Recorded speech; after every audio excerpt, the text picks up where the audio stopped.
the notion that Carnival is indigenous to any place in the Americas exemplifies such a particularly American ignorance regarding history and culture.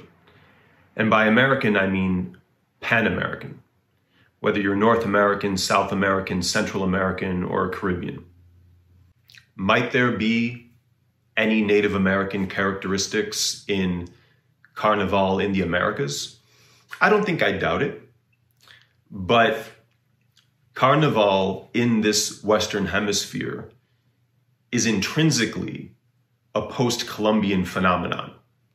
It came here thanks to Latin Christian colonialism.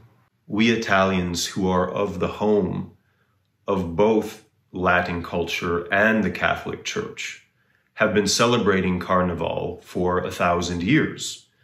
Now that's 500 years longer than the prevailing cultures of the Western Hemisphere have existed, let alone have been celebrating Carnival. From Italy, it grew to be a pan-Latin festival. At the time, the Latin world was strictly Lower Europe. Italy, where La Cultura Latina was born, to Spain, Portugal, and France, where it spread.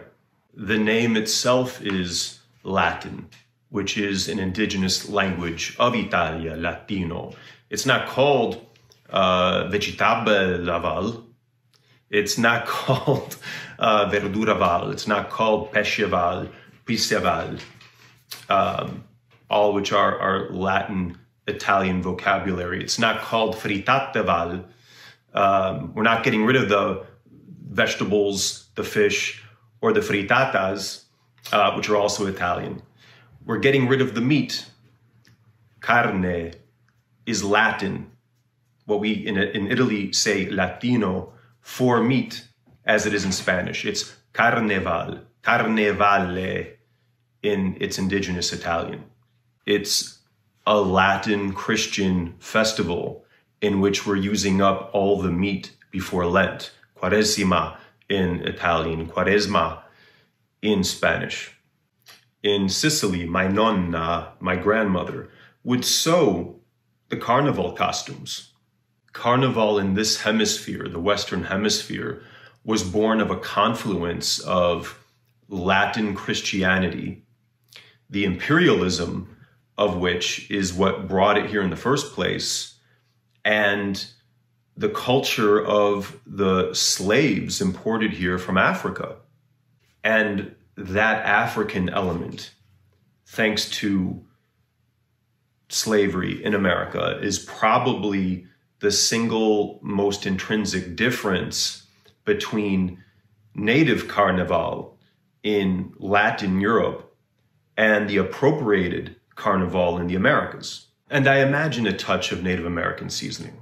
But although the Native Americans, no doubt, before in pre-Columbian time, when they dominated this hemisphere, no doubt had traditions and celebrations of holy veneration, as no doubt the Africans did as well in Africa.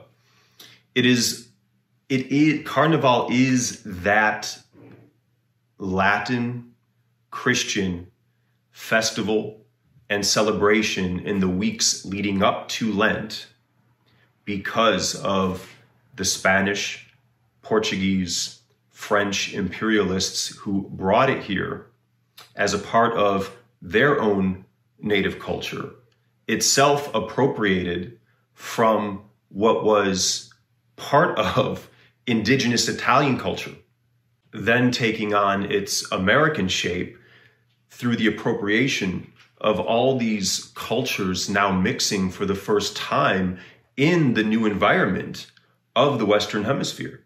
And it's the same for the Day of the Dead.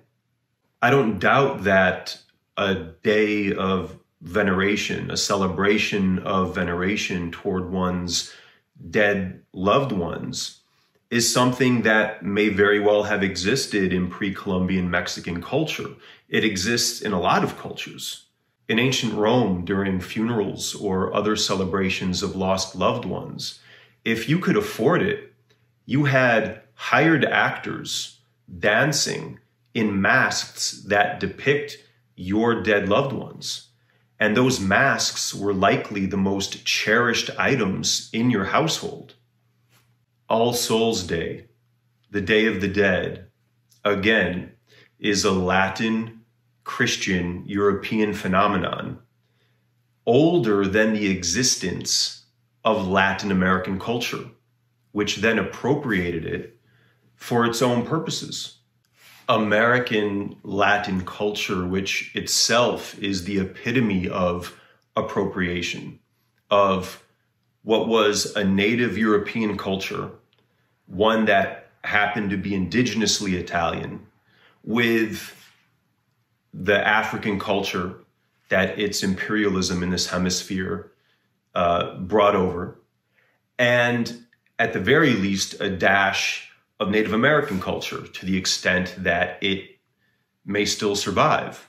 And I imagine it survives much more the farther west you go in the Americas, where the extermination of the natives perhaps was not as swift and quite as severe as, say, the Caribbean and the eastern side of the Americas.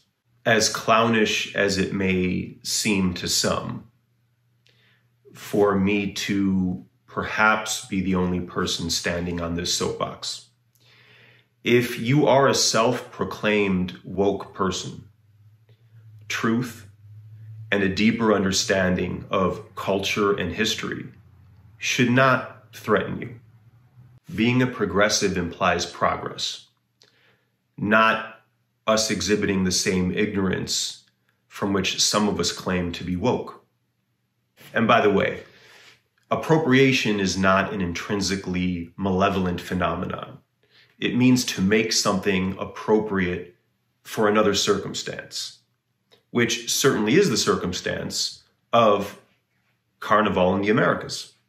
Rightfully caring about culture and history and equality does not give any of us license to be fully satisfied with whatever the depth of our education and understanding is.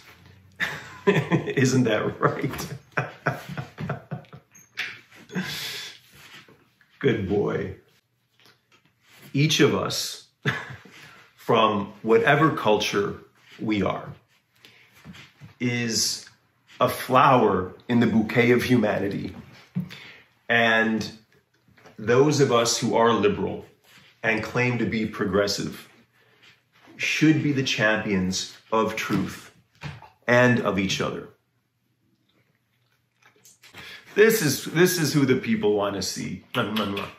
This is who the people want to see.